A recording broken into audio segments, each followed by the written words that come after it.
Se sent ara? Sí. Bueno, benvinguts a tots a la xerrada sobre processos constituents, acció política i ciutadania, organitzada pels intercercles de Podem de Castelló. Estic una miqueta nerviosa, disculpareu, vale? Volem agrair...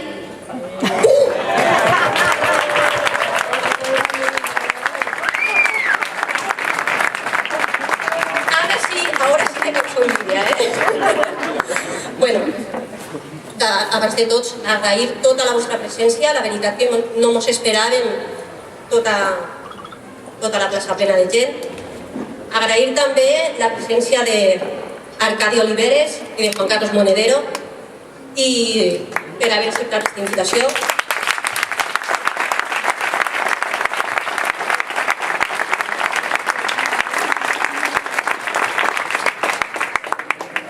I ja no m'enrotllo més, ja dono pas a Arcadi Oliveres, que ens informarà de ciutadania, potser, d'acció política i ciutadania, una miqueta. Molt bé.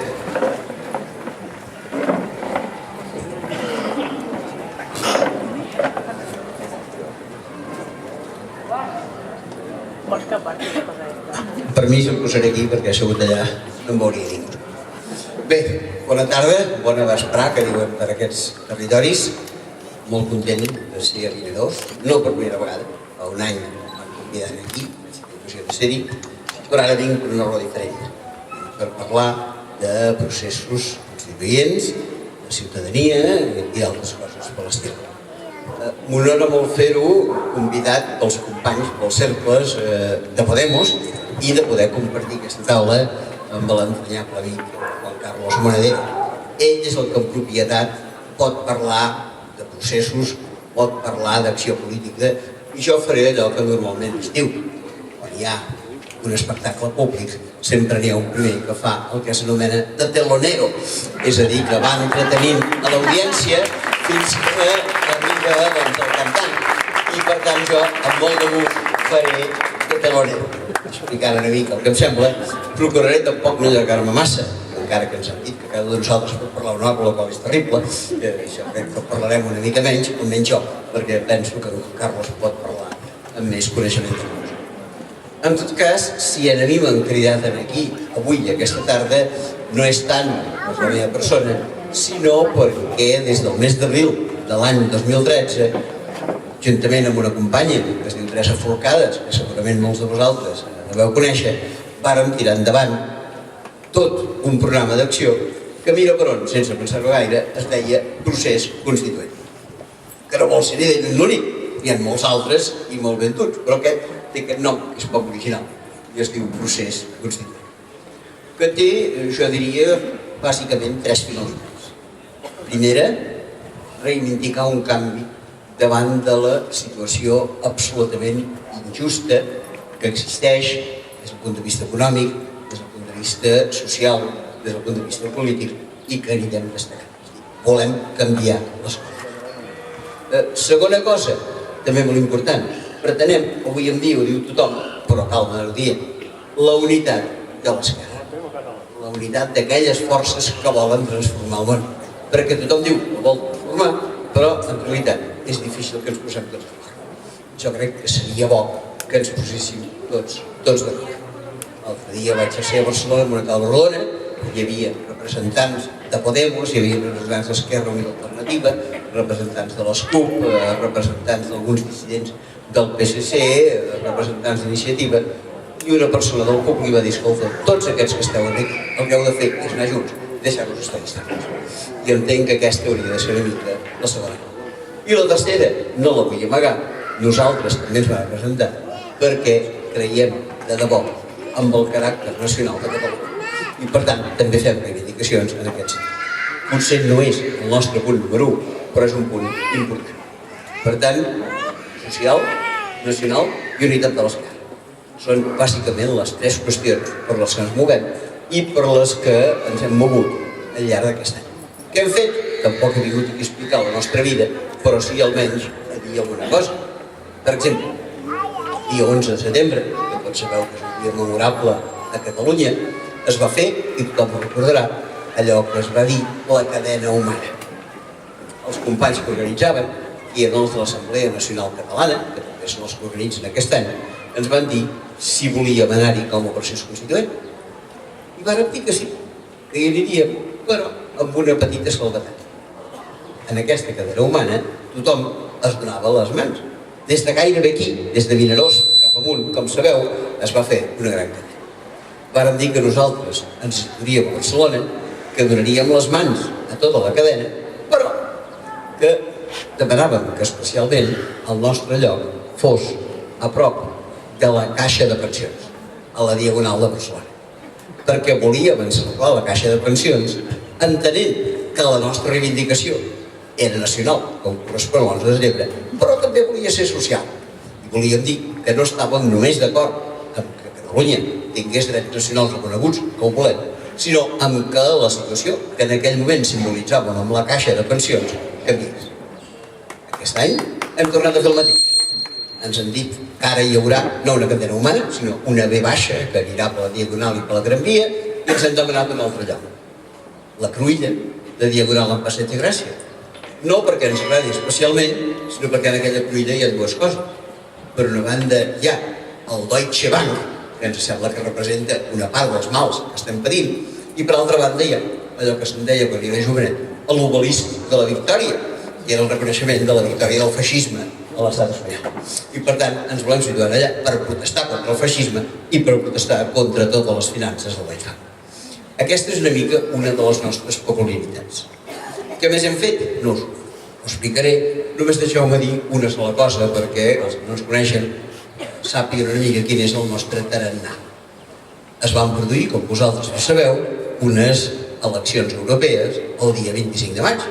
Unes eleccions de les que vull felicitar els resultats excel·lents que va obtenir el grup de Podemos.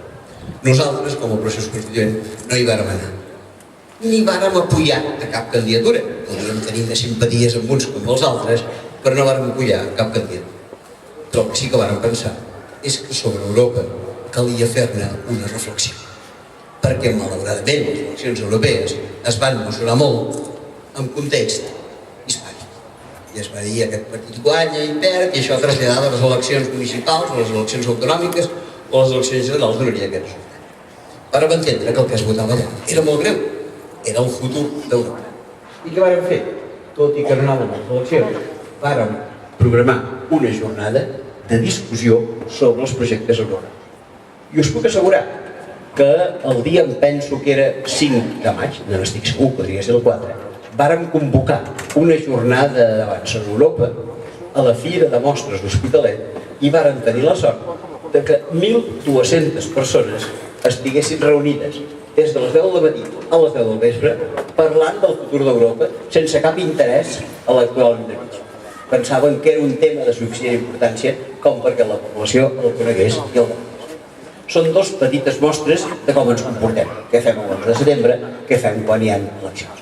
Seguirem una mica en aquest camí, jo estic segur que en aquest camí hi haurà molts punts de coincidència amb els companys de Podemos, com també entenem que n'hi haurà d'altres, però ara no he vingut a parlar aquí en clau electoral, entre altres raons, perquè per sort no hi ha cap convocatòria immediata, sinó una mica de dir què és el que nosaltres pretenem. I jo diria que pretenem 3 o 4 coses per no fer-me la senya. Primer, pretenem això que estem fent ara, que la ciutadania estigui ben informada. Perquè resulta que estem en una societat que es diu de la informació i de la comunicació i no sabem res del que està succeint. Els mitjans de comunicació ens enganyen, ens menteixen, ens diuen mitges veritats, ens manipulen, ens diuen coses que ens interessa que sapiguéssim i que volen que no sapiguem. Posaré un petit exemple per il·lustrar això que estic dient. Molts recordareu que ara fa pocs mesos es va produir la sentència d'un cas que s'arrastrava des de feia 10 anys. Era el cas Prestige, un cas que molts recordaran, un vaixell que havia embarrancat davant de les costes gallegues, però que com que la justícia és molt lenta, el judici va trigar 10 anys en fer-se. Ara quina està la sentència? Les 3 persones processades, que eren el capità del vaixell, el primer maquinista i el senyor que els donava ordres des del port han estat absolts. Davant d'aquesta solució, molta gent ha protestat. Com és que s'absolen aquests personatges, no es podrà indemnitzar ningú assumirà responsabilitats. I és cert, però us haig de confessar que en part em va agradar que aquests 3 personatges quedessin absolts. No perquè no fossin responsables, que ho eren, sinó sobretot perquè els més importants responsables no havien estat al judici. I qui eren per mi els més importants responsables? Comencem pel primer, l'amo del petroli. Per què ho era l'amo del petroli? Perquè havia fet 3 coses poc aconsellables. Primer, havia posat aquest petroli carregat amb un vaixell que es deia Prestige. El vaixell Prestige tenia una característica curiosa. Era un vaixell que no reunia les condicions legals per transportar petroli. Segons la llei, un vaixell que porta petroli ha de tenir el que s'anomena un doble casc. Un primer casc i un segon casc que el protegeixi per si el primer casc té una avaria o té un accident. Doncs bé, el vaixell Prestige era un vaixell amb un sol casc, no amb 2 cascs. Cosa que, per altra banda, no s'entén gaire bé, perquè, com bé recordareu, el ministre de Foment de l'època es deia Álvarez Cascos, però es veu que això no era el més representatiu de tots. En segon lloc, aquell vaixell no va formalitzar les pòlisses d'assegurances corresponents. L'amo era tan tacanyo que no va voler pagar una pòlissa d'assegurances. I què va passar? Allò mateix que li passa amb un, que agafa un cotxe, que agafa una moto, no l'assegura, té un accident i allà no cobra ningú. I quina és la tercera desgràcia d'aquest vaixell? Els mariners. Si llegim els diaris de fa 10 anys, veurem que aquest vaixell era conduït per 22 mariners, dels quals només 2, el capità i el primer maquinista, tenien una certa experiència en transport de mercaderies. Els altres 20, segons els diaris de l'època, eren tots uns jovenets de 18 a 20 anys, trets de l'atur, que, com que cobraven poc, els van enrolar en aquell vaixell sense tenir la més mínima idea de què calia fer si hi havia algun incident. Per què? Perquè cobraven. Per tant, per mi, el màxim responsable d'aquest accident no eren aquells senyors, era l'amo del petroli. I qui era l'amo del petroli? Acabo perquè no em vull enrotllar amb això. 150.000 folis d'expedient judicial. Ni una sola vegada apareix el nom de l'amo del petroli. Però mira per on, un diari francès, afortunadament seriós, que es diu Le Monde, fa un cert temps ens va dir qui era l'amo del petroli. I ens va dir, l'amo del petroli és una empresa suïssa que es diu Crown Resources. Afegir al diari, no en feu cap cas. Crown Resources és la tapadora situada a Suïssa del veritable amo del petroli, que és una empresa russa que es diu Alfa Group. I l'accionista principal d'Alfa Group és un senyor que es diu Vladimir Putin. Exactament així. Ni un sol diari n'ha dit res de res de res. El senyor Putin està consagrat, està protegit, ens porta turistes, ens porta inversions, ens porta màfies, i a partir d'aquí ningú el vol tocar. Només una petita nota i acabo amb això. Un diari que tots coneixem i que es diu El País. L'endemà de la publicació de Le Monde deia: reproducimos por su interés el artículo aparecido ayer en Le Monde sobre la propiedad del petróleo del Prestige. I què deia? Que el petroli del Prestige és una empresa suïssa que es diu Crown Resources, filial d'una de russa que es diu Alfa Group. Punto final de la informació. Tinc a casa la fotocòpia per ensenyar com informa Le Monde i com informa el País. Per tant, el primer que volia dir és que si volem de debò canviar aquesta societat, no ens creiem res del que ens diguen els grans mitjans. No ens ho creiem. Busquem mitjans alternatius, que per sort n'hi ha molts, perquè els grans mitjans només ens volen enganyar. I atenció, si no ens volen enganyar, volen fer una cosa que no sé si és millor o és pitjor: distreure'ns. I us asseguro que de distreure'ns en saben molt. El dimarts, Copa d'Europa. El dimecres, Copa de la UEFA. El dijous, Copa del Rei. El divendres, mira per on no hi ha res. El dissabte, partit avançat del diumenge. El diumenge, la Lliga. El dilluns no hi ha res i el dimarts torna a començar. Això significava que quedaven 2 dies a la setmana sense futbol, divendres i dilluns, el qual permetia que, mira, com que no teníem futbol, ens quedéssim a casa, llegíssim algun llibre o féssim alguna cosa interessant. Però aquells que pensen per nosaltres van dir ni pensar-ho, 2 dies sense futbol és inacceptable. I van demanar a la Lliga de Futbol Professional que fessin avançar un partit que crec que és de segona divisió pels divendres i en retrocessin un que crec que és de primera divisió pel dilluns. I així tindríem futbol els 7 dies de la setmana per assolir amb rapidesa i que ningú se m'enfadi la imbecilització total de la població. Però resulta que això que estic dient,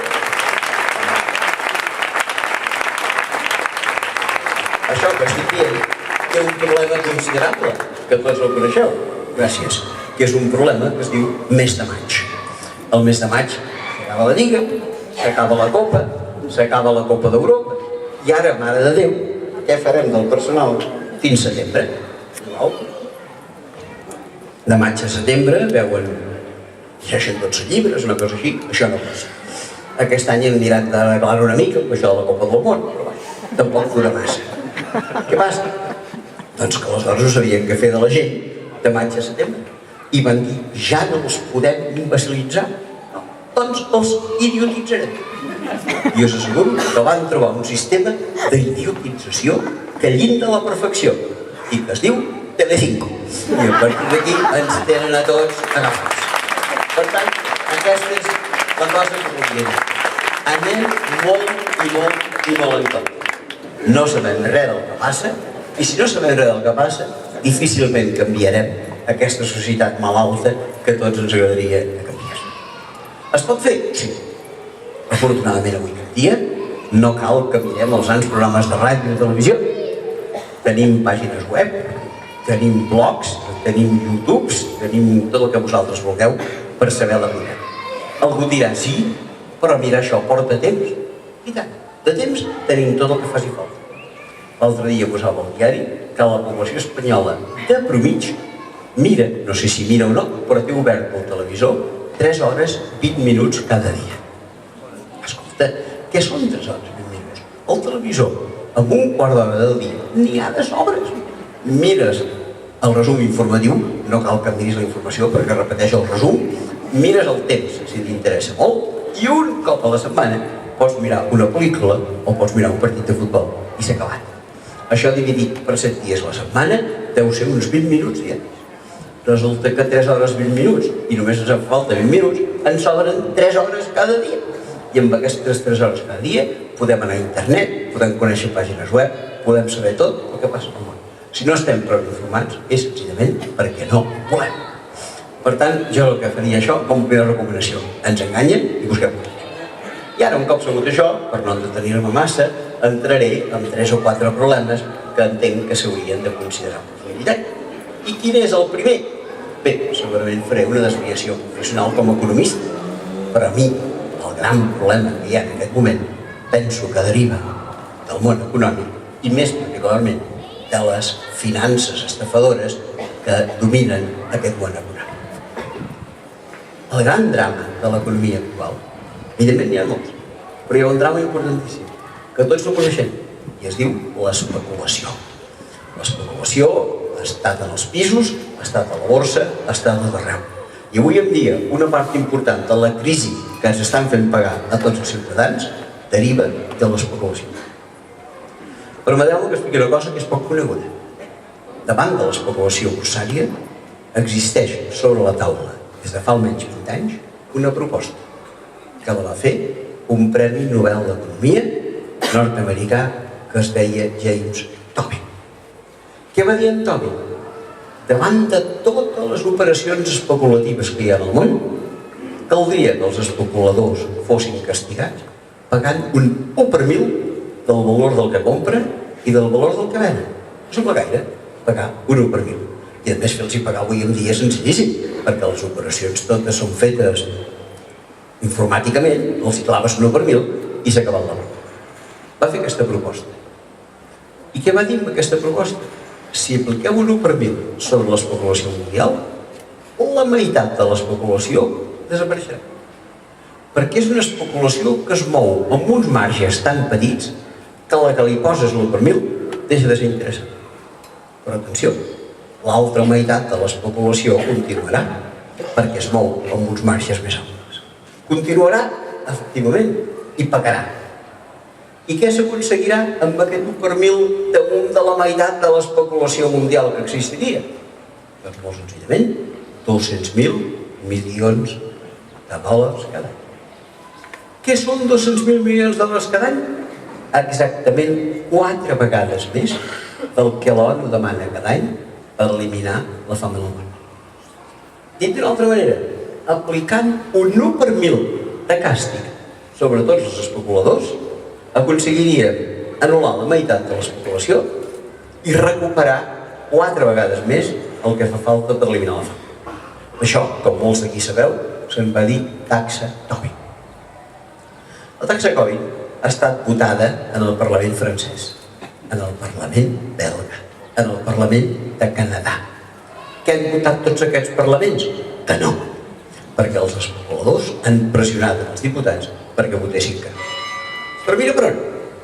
Fa 3 anys el Parlament Europeu va votar que sí a la taxa Tobin. I per què el Parlament Europeu va votar que sí a la taxa Tobin? Perquè no té facultats per aplicar-la. Això correspon a cada estat en particular. Això no correspon a la Unió Europea en general. De manera que no s'ha aplicat. Però mireu per on. Fa 4 anys, un antic primer ministre britànic, que el més potable que hi ha hagut en els últims anys, encara que menys famós que els altres, anomenat Gordon Brown, que és el que va succeir amb Tony Blair com a primer ministre, va dir: jo intentaré que la Gran Bretanya sigui la primera que posi fre en aquesta especulació mundial. Intentaré aplicar a través del govern britànic la taxa Tobin.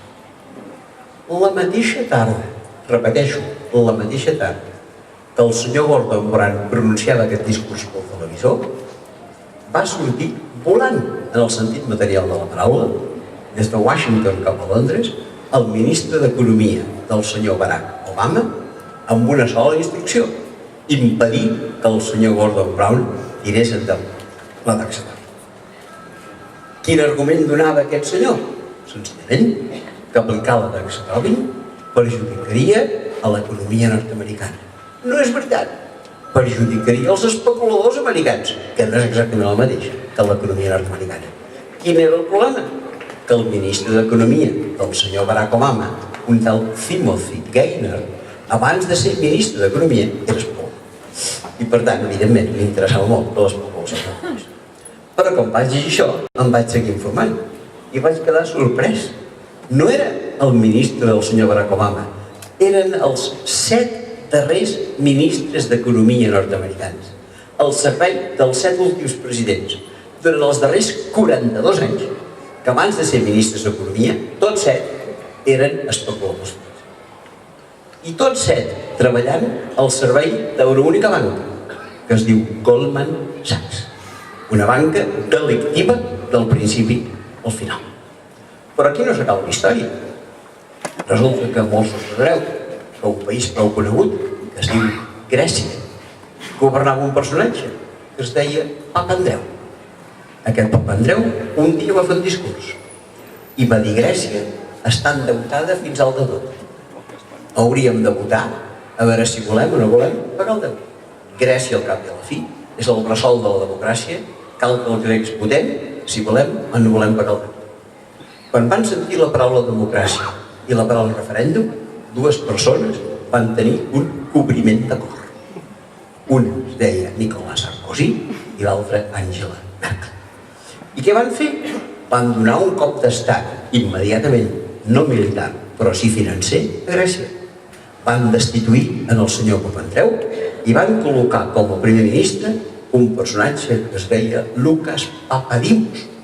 D'on havia sortit el senyor Lucas Papadimos? Mira per on, era el director a Grècia de la banca Goldman Sachs.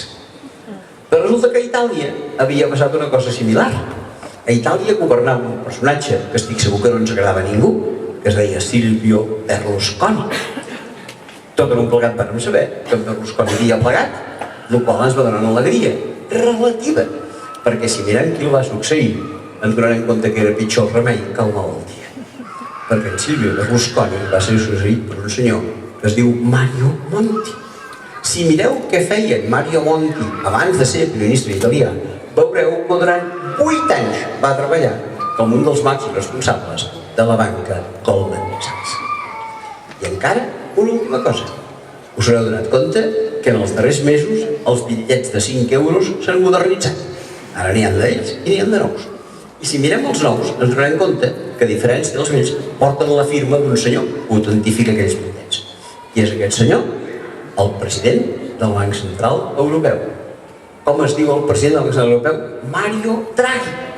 Què feia el senyor Mario Draghi abans de ser president del Banc Central Europeu? Era governador del Banc d'Itàlia i abans altíssim directiu de la banca Goldman Sachs. De manera que aquesta és la segona cosa que us volia dir. Primera, que estem mal informats. I segona, conclusió senzilla. Jo no sé què passa a nivell local, a nivell autonòmic, a nivell estatal. Però una cosa sí que us puc declarar.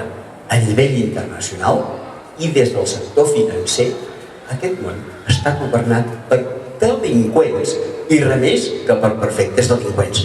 Prenguem-ne consciència i endavant. Què més podem fer? Doncs alguna cosa més. Sense abandonar aquest punt, hem de començar a pensar en que hi ha maneres de resoldre-ho, perquè si no, de tots aquests deutes, la població n'acaba pagant els plats trencats. I com podem evitar que la població en pagui els plats trencats? Doncs jo diria de dues maneres. Que el govern tingui més diners, o bé ingressant més, o bé gastant millor. Com es pot fer que el govern tingui més diners? Algú diria pujant els impostos. Sí, aparentment sí. Però com que cada vegada que han tocat els impostos ho han fet pitjor, jo diria que més val que no els toquin. L'última gran reforma d'impostos que va fer va ser l'IVA cultural al 21%. Com que el partit que ens governa la cultura tant se'ls infot, què van fer immediatament? Doncs pujar l'IVA cultural de mala manera. Aquesta és la. Més val que no els toquin els impostos. Ara, el que sí que val la pena és que no els vendin, d'acord? Però per tenir més ingressos hi ha una altra cosa important. Cal que la gent els pagui. Perquè, com tots sabem, els impostos no es paguen. Començant pel nostre antic president, que sembla que tampoc els pagava gaire. Però, atenció, els impostos no es paguen. Perquè hi ha una cosa global que es diu frau fiscal. A Espanya hi ha un sindicat d'inspectors d'Hisenda. Un sindicat que es diu Gesta. Aquest sindicat que es diu Gesta, fa un cert temps, va fer un estudi sobre el frau fiscal a Espanya. El va avaluar amb 93.000 milions d'euros a l'any. Perquè ens en fem una idea. Què són 93.000 milions d'euros? Comparem. L'element número 1, allò que s'anomena l'estat del benestar, es diu pensions. Què pugen les pensions de tota mena a Espanya? 115.000 milions d'euros. Si recuperéssim els 93.000 de frau fiscal, totes les pensions podrien ser pujades amb un 80%. Però què caldria? Perseguir en aquells que cometen frau fiscal. I qui són els que cometen frau fiscal? Bé, ja n'he dit un, però les quantitats són relativament petites si mirem aquells que cometen les més grans estafes fiscals. Grans bancs, grans empreses, grans fortunes. Grans bancs, començant pels dos bancs de lluny més estafadors d'Espanya, a distància. Santander i Bilbao. Dos bancs delictius del principi al final. I no dic això, puc estar molt tranquil, perquè diuen ells a la seva pròpia memòria. El Banco de Santander acredita tenir diners amagats amb 15 paradisos fiscals al món. El Banco de Bilbao acredita tenir diners amagats amb 13 paradisos fiscals en el món. El president del Banco de Santander, un personatge que es diu Emilio Botín, té darrere seu 10 o 12 processos judicials per frau fiscal. La seva filla no pot viatjar a Argentina, serà empresonada l'endemà per frau fiscal. Tota la cúpula directiva del Banco de Bilbao, fa 3 anys i mig, va haver de plegar a correcuita perquè es va descobrir que tots els seus directius de la Junta, del president fins a l'últim total, tots tenien diners amagats a les Bahamas, a les Bermudes, a les Caimán. Frau fiscal. Qui més fa frau fiscal? Grans empreses. Grans empreses. L'altre dia el diari explicava una llista de totes les empreses que feien frau fiscal. Evidentment, no l'acabaríem mai, i la xerrada s'ha d'acabar. Però deixeu-me que almenys us parli d'algunes empreses que fan frau fiscal. Estafen, segons el diari, el 90% dels impostos que haurien de pagar. Primera, la veiem cada dematí, Google. Segona, Amazon. Tercera, Samsung. I ara l'altre dia el diari parlava d'una que ha aconseguit el rècord. Ja no enganya el 90%, enganya el 100% dels impostos. I es diu Apple. Aquesta gent ens prenen el pèl constantment. I finalment, qui més amaga els impostos? Grans fortunes. La més gran fortuna d'Espanya i tercera fortuna del món és una fortuna que està en mans d'un senyor de Galícia que es diu Amancio Ortega. El senyor Amancio Ortega l'any passat va ser elevat als altars. No es va morir com la seva primera senyora, ell no, però tanmateix va ser pujat als altars. Per què? Perquè l'home, amb un atac de generositat, havia arreglat a Càritas 20 milions d'euros. Tothom va dir, però aquest senyor és un sant. Veu tu. Primer, 20 milions d'euros. Quina desgravació fiscal ha aconseguit aquest senyor per fer aquest donatiu? Segona, hi ha una llista nord-americana que es diu Forbes, que cada any explica quines són les principals fortunes del món. I com acabo de dir, el senyor Amancio Ortega ocupa el tercer lloc de fortuna més gran del món, amb un patrimoni personal de 63.000 milions de dòlars. Per tant, per aquest senyor, fer un donatiu de 20 milions d'euros vol dir una generositat equivalent a una 3 mil·lèsima part de la seva fortuna.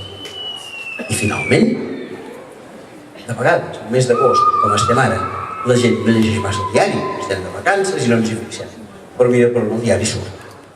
I el mes d'agost de l'any passat, què publicava el diari? O millor dit, què publicaven tots els diaris? Que la Hisenda Pública Espanyola acabava de posar una multa de 30 milions d'euros en el senyor Amancio Ortega per frau fiscal. Mentre ell queda bé davant de tota l'opinió pública amb un generós donatiu de 20 milions, ens enfuma tots els ciutadans 30 milions. Conclusió, una primera conclusió, no em vull avançar masses més. Si volem de debò, que aquesta societat canviï, sisplau, no posem mai els peus a Zara, no posem mai els peus a Massimo Dutti, no posem mai els peus en aquestes tendes impresentables. I segona qüestió,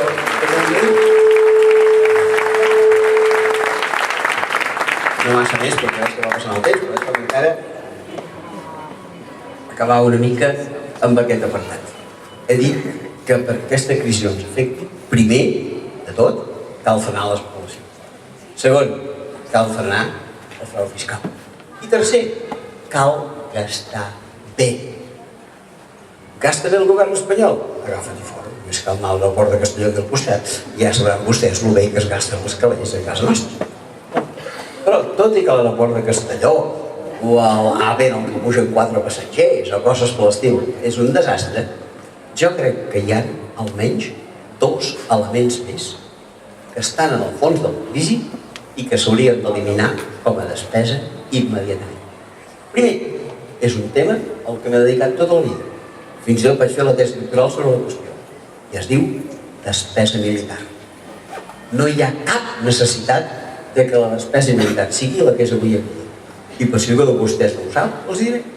La despesa militar en aquest moment a Espanya és de 52 milions d'euros al dia per lluitar contra enemics inexistents. Això no té cap tipus de sentit. Fa 3 anys el govern va dir aquest és un any de dificultats.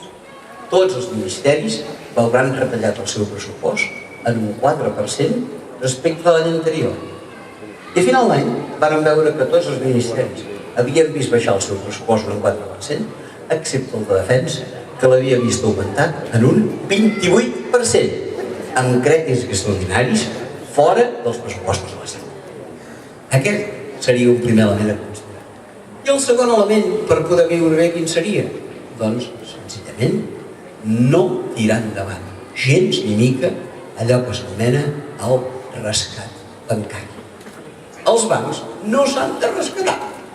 Els bancs han de caure i els banquers han de ser jutjats immediatament. Només faltaria. I què han fet aquí? Els hem anat a salvar tots de mala manera. Que si jo tinc un restaurant o si jo tinc una llibreria i em va malament, no puc anar al govern i dir, escolta, govern, que el restaurant m'ha anat malament, que la llibreria m'ha anat malament. A veure si em salves, que em dirà el govern, ja t'apanyaràs tu i el teu restaurant. En canvi, si jo no vaig al govern i dic, escolta, jo tinc un banc que va malament, què em diu el banc? Què em diu el govern? Ja vinc de seguida. I per què el govern em diu que ve de seguida si tinc un banc i no ve de seguida si tinc un restaurant? Perquè el govern diu, és que jo no salvo en el banc, jo salvo els clients del banc. Creu-t'ho, els clients del banc ja estan salvats.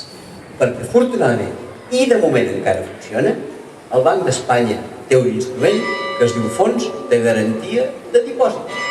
I si el banc amb el que tu treballes va malament, el Banc d'Espanya et garanteix que et cobrirà fins als primers 100.000 euros que tu tinguis a la compte corrent.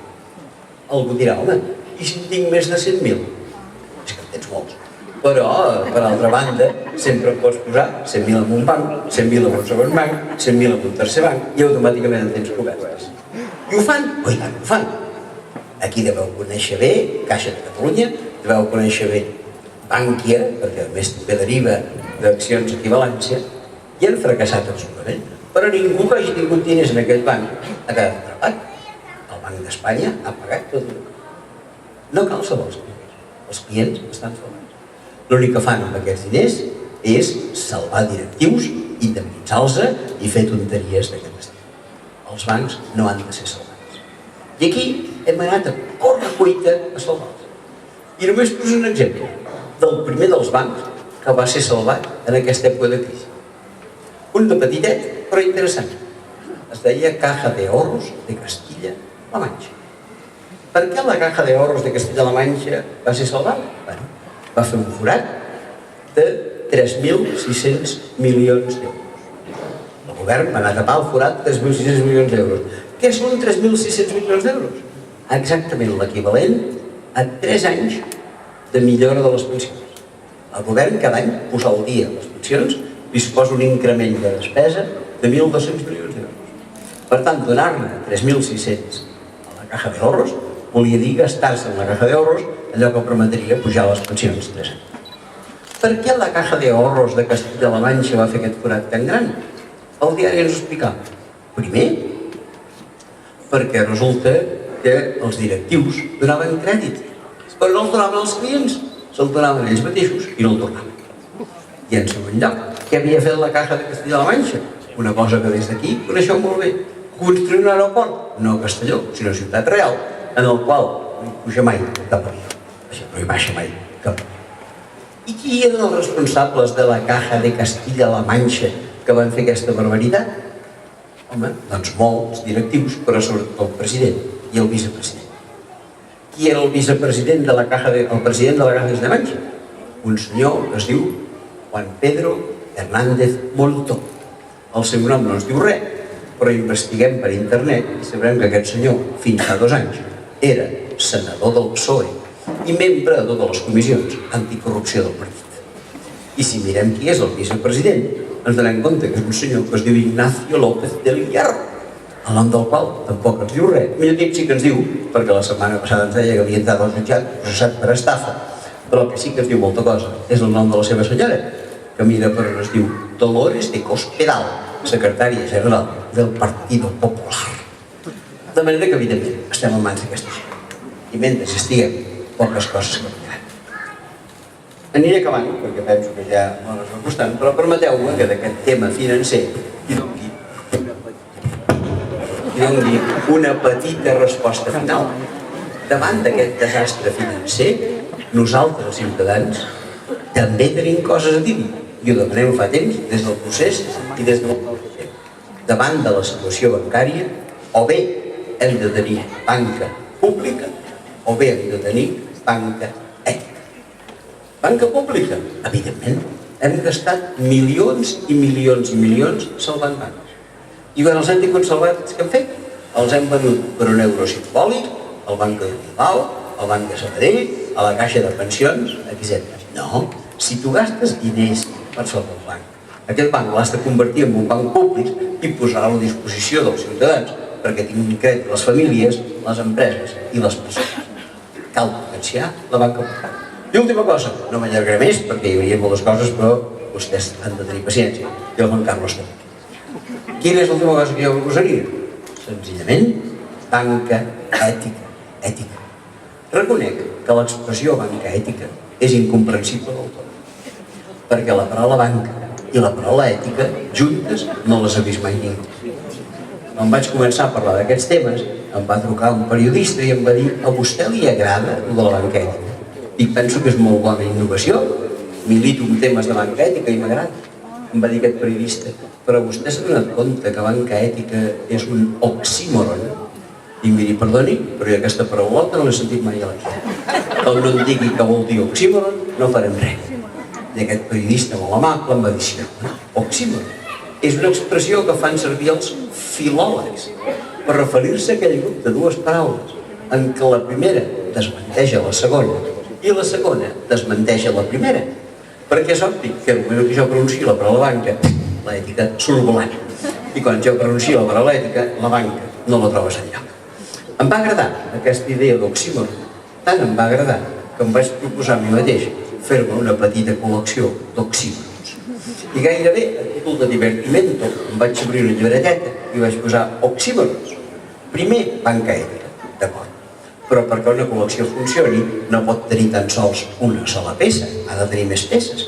I em vaig preguntar: i quina altra peça tindrà aquesta col·lecció d'oxímorons? Va ser fàcil. Vaig sortir al carrer, en aquell moment passava una furgoneta i la furgoneta deia carpinteria metàl·lica. Dic, home, o serà carpinteria o serà metàl·lica.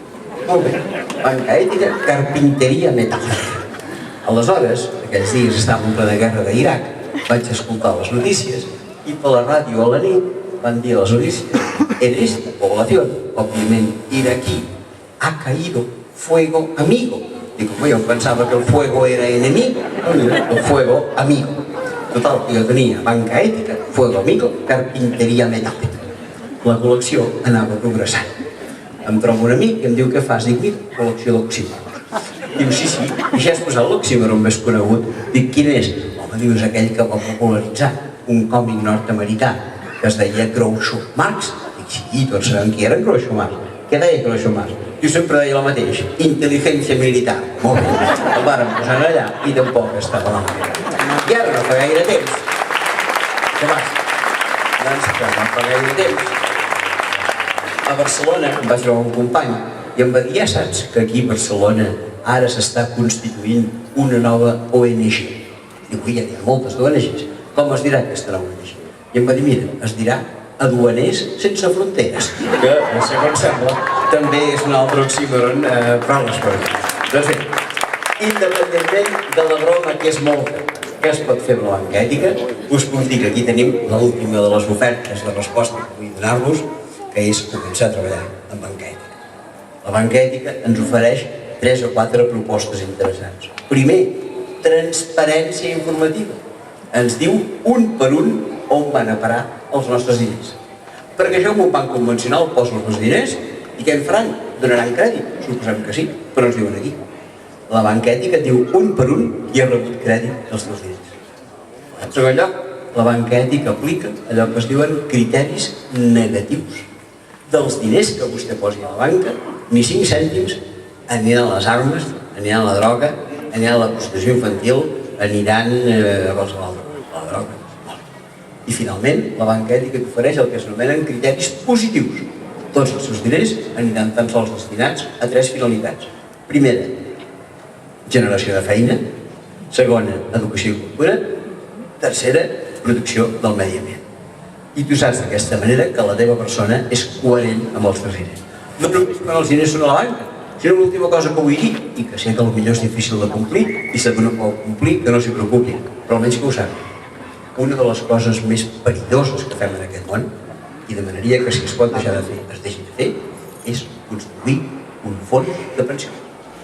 En el moment en què construïm un fons de pensions, automàticament es convertim còmplices de tota la brutícia financera que hi ha en aquest món. Perquè durant els 25, 30, 35 anys que duri el nostre dipòsit de fons de pensions, tindrem aquests diners, dels quals només ens diran la rendibilitat que obtinguem. Però mai es van dir on van a parar els nostres diners. I nosaltres podem estar 30 anys dient que anem contra la guerra, que anem contra els nuclears, que anem contra l'explotació infantil, que anem contra la prostitució, i els nostres diners parats a la prostitució, parats a l'explotació infantil, parats a la guerra. Són petites coses que de mica en mica podem anar fent. No sempre són petites, de vegades són grans. Per aquest món no canviarem si no hi posem tots una mica d'esforç. Gràcies.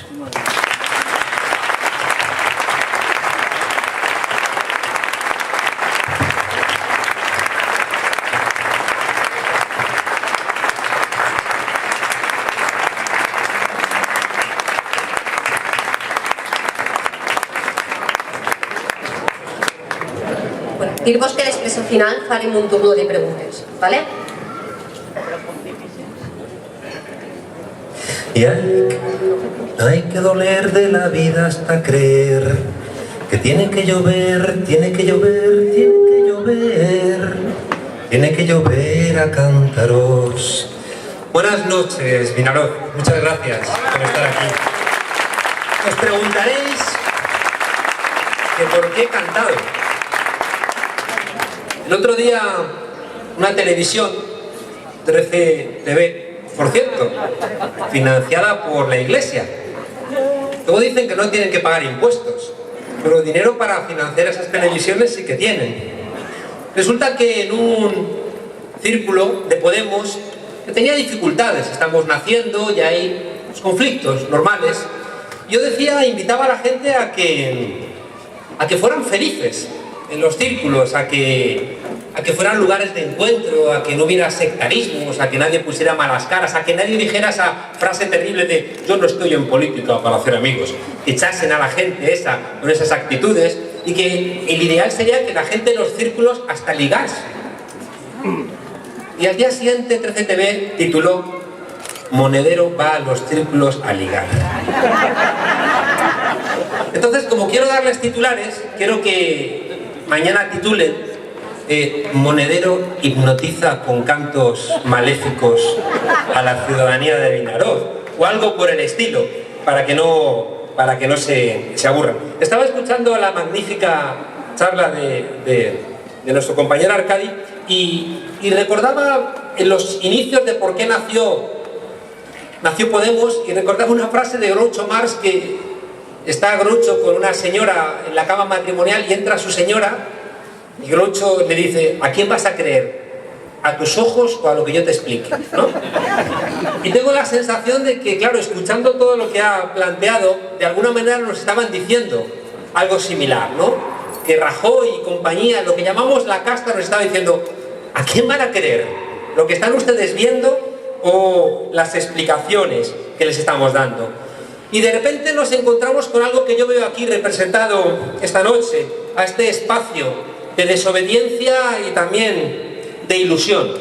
Y cuando pensamos nosotros en Podemos, en arrancar, en inventarnos, en crearnos, hay una cosa que teníamos muy clara y que yo he contado mucho durante todos estos meses pasados, que es una cosa que le cuento siempre a mis alumnos, que es la historia de Espartaco, la historia de cómo es posible que un hijo y nieto de esclavos se levantara contra el imperio romano. Si uno lee la novela de Howard Fast, una novela estupenda, maravillosa, los romanos pusieron de moda las peleas de gladiadores, que tienen el problema de que muere mucha gente para solar. Era el fútbol de la época, un poco más bruto. Resulta que las peleas de gladiadores, como mataban a mucha gente, tuvieron la necesidad de buscar gladiadores y fueron a la mina y sacaron a Espartaco y lo llevaron a la escuela de gladiadores. Pero también hicieron algo que fue el desencadenante de todo el asunto, y es que había un esclavo que se había levantado y en vez de crucificarlo los habían condenado a galeras para ahorrarse un dinerillo. Y la ley decía que no tenían que salir nunca de las galeras. Pero resulta que, como se ponen de moda las peleas de gladiadores, sacan a Craxio de las galeras y lo llevan a morir a la escuela de gladiadores. Pero tiene unos días y en esos días se da cuenta de que Espartaco tiene madera de héroe. Y un día se acerca y le dice: oye, yo una vez fui libre. Y Espartaco no entiende ni siquiera la palabra. Y Craxio le insiste: oye, que yo fui libre. ¿Pero libre eso qué es? Libre, que le quitamos el látigo a los señores, pero los matarían. No, los derrotamos, pero vendrían soldados. Los derrotamos también, pero vendrían soldados de Roma. También los derrotamos. Y cuando los derrotamos, vivimos en comuna, libres, donde todo era de todos. Y de pronto a Espartaco la cabeza le hace clic. Y de repente, fijaos, el dolor se convierte en saber, en conocimiento. Cualquier ser humano, cuando identifica el origen de su dolor, cuando el dolor lo convertimos en conocimiento, se pone en marcha la voluntad. Es decir, el querer acabar con ese dolor. Ya tenemos, fijaos, 3 puntos de una ecuación que es doler, saber y querer. Y Espartaco quiere acabar con el dolor porque el látigo ya le duele, pero se da cuenta de que solo no puede. Se da cuenta de que él no va a poder hacer nada para frenar ese látigo que ya le molesta. Y empieza el momento político, el poder. Doler, saber, querer y poder. Y un día reúne a los esclavos después de almorzar, cuando están dormitando los soldados, y les dice: mirad a vuestro alrededor y decidme una sola cosa que no hayáis construido vosotros. Y miran a su alrededor y dicen: todo lo hemos construido nosotros. Y le dice: bueno, mirad otra vez a vuestro alrededor y decidme una sola cosa que sea vuestra. Y los esclavos miran a su alrededor y dicen: nada es nuestro. Y entonces Espartaco les dice: entonces en la revolución no tenemos nada más que perder que las cadenas. Y entonces los esclavos se conciencian de que el cambio es posible, y es el último elemento, que es hacer.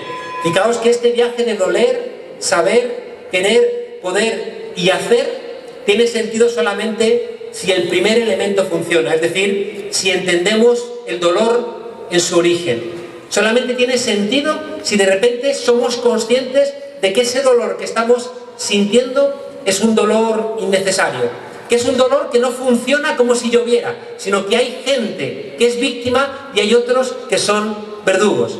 Fijaos que la revolución de Espartaco, que es la revolución que en la historia miramos como una de las primeras, un grupo de locos que se enfrentan al poder militar más importante y más imponente de la época, es posible hacerlo solamente porque empiezan a interrogar su dolor.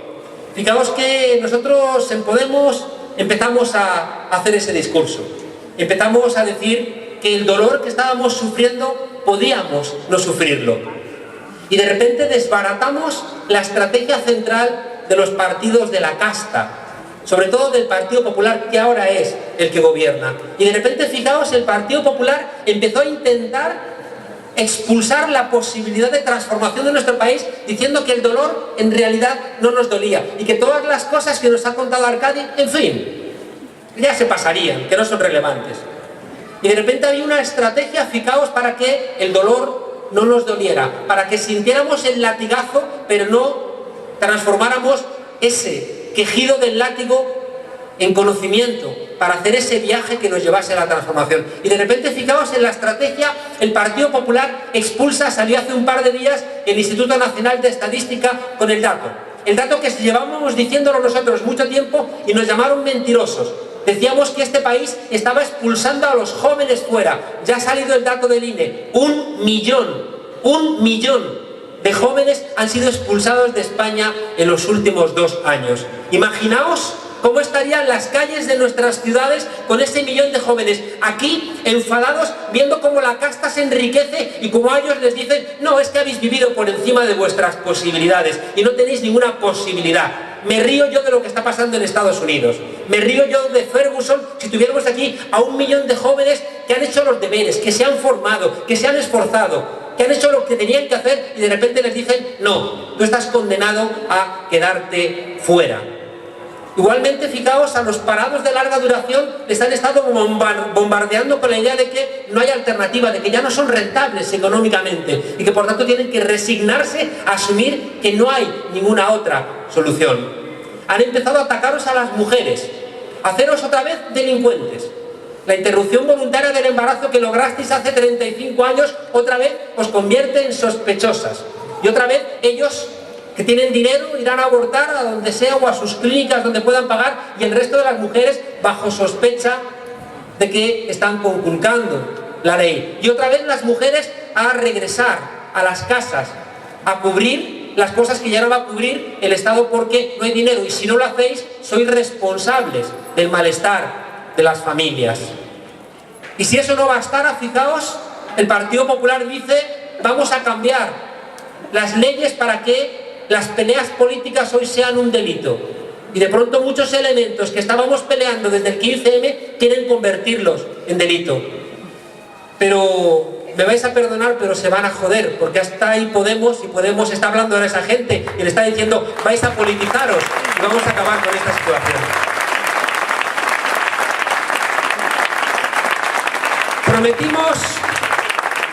Prometimos durante estos meses que el miedo iba a cambiar de bando. Y no era una frase que se nos había ocurrido porque sí, sino porque tenemos la deformación de estudiar y sabemos que el Estado social es el que ahora están desmantelando. Surgió porque el miedo cambió de bando después de la Segunda Guerra Mundial. La derecha se hizo nazi, se hizo fascista, nos llevó a una guerra que la perdieron en Europa, aquí desgraciadamente la ganaron, y en Europa los que ganaron la guerra, es decir, los antifascistas, metieron en las constituciones europeas los derechos sociales que hoy quieren echar al vertedero. Y resulta, fijaos, que ¿por qué eso fue así? ¿Por qué los grandes empresarios pagaron impuestos? ¿Por qué de repente los sindicatos pudieron negociar condiciones de vida dignas? ¿Por qué pasamos a poder estudiar los hijos de los trabajadores? ¿Por qué empezamos a tener derecho a la educación, a la salud, al ocio? Porque el miedo cambió de bando.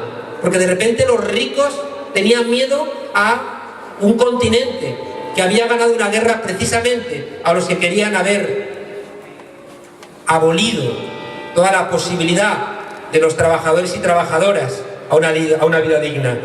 Fijaos que sabemos por la historia que cuando el miedo cambia de bando, construimos derechos. Sabemos que las luchas de ayer son los derechos de hoy y que las luchas de hoy van a ser los derechos de mañana. Pero tenemos el problema de que llevamos en Europa 40 años sin acción colectiva, llevamos 40 años sin protestar. Desde el mayo del 68 no ha habido realmente ningún tipo de protesta que les haya asustado. ¿Y qué ha ocurrido? Que hemos empezado a revertir todos esos derechos. Sabíamos que la única manera de recuperar ese espacio, la única manera de que no tengamos 6 millones de parados, de que no esté 1 de cada 2 jóvenes en el desempleo, de que otra vez no haya gente en nuestros países mirando los cubos de basura, la única manera de acabar con toda esa impunidad que nos contaba Arcadi es que el miedo cambie de bando. En 2008, cuando la crisis de esa gran empresa Lehman Brothers, salió Angela Merkel, Sarkozy, Obama a decir que había que construir otro oxímoron: capitalismo popular. Capitalismo con rostro humano. ¿Por qué hicieron eso? Porque pensaban que iba a salir a la gente a la calle a colgarlos de las farolas. Estaban convencidos de que la gente que tenía derechos y de pronto los había perdido iba a salir a reclamarlos. Y de repente dijeron: tenemos que cambiar esta economía de casino. Pero ¿sabéis qué ocurrió? Que la gente regresó a sus casas. Debiéramos aprender la lección. Lo hemos visto en la Plaza Tahrir, en Egipto. Lo hemos visto aquí durante la transición. Lo hemos visto ahora en 2008. Cuando el pueblo regresa a sus casas, el poder vuelve a acampar a sus anchas. Cuando el pueblo no le enseña los dientes a los poderosos nos hacen trizas. Por eso cuando nació Podemos dijimos: el miedo tiene que cambiar de bando, y nos presentamos a las elecciones y sacamos un resultado modesto. Pero ¿sabéis qué ha ocurrido? Que el miedo ha cambiado de bando, y ahí tenemos el resultado de Podemos en estos meses. Ha tenido que abdicar el rey, ha tenido que dimitir Rubalcaba, ha dimitido Durán, ha tenido que dimitir Billy Meyer, ha tenido que Rajoy hablar de regenerar la vida política. ¿Cómo que no es posible cambiar las cosas? Aquí tenemos la prueba más evidente. Cuando el pueblo responde, ellos se asustan.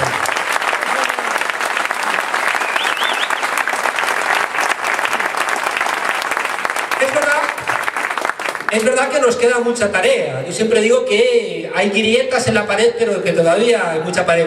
Los cambios que están haciendo son muy cosméticos. De repente cambian al rey, pero nos ponen a otro,